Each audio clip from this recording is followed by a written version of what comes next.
There's a couple of things I really want to make sure that our listeners understand. And the first one is at a decision-making managerial 30,000-foot level, we actually have absolutely no concept of how many bad jobs are out there and what the consequences are for the people that have them. So maybe just give us some of the background on just the lay of the land.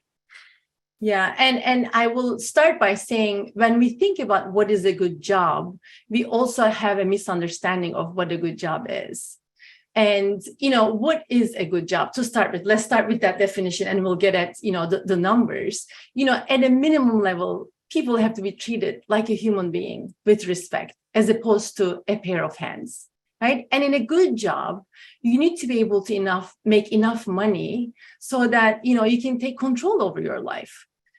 And so many workers in the United States, outside the United States, end up making too little to make ends meet. And there's tremendous lack of awareness in companies in terms of how many people don't make enough money to make ends meet. And when workers don't make enough and they have multiple jobs, they are constantly, shuffling different jobs. They can't sleep.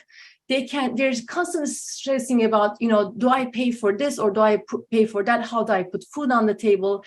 Everything else that you do then as a company, the belonging programs, the, well-intentioned recognition programs, pizza parties, they're just free ski slope admissions. I love that one. Free ski slope admissions. I mean, that was incredible. It was at a senior living organization we work with. These were workers who were making minimum wage, working multiple jobs, and executives, when they were deciding about what benefits to offer, they talked about offering discounts on ski lifts.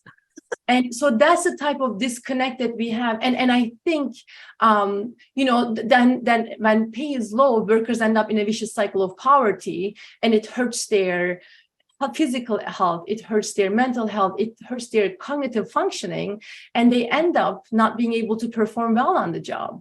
So we don't talk about pay as much when we talk about what is a good job, because those of us who make more than enough pay underestimate the impact of pay on workers' well-being and their ability to a good job. And I think we don't talk about pay as much because executives think in certain industries that higher pay is just unaffordable for them.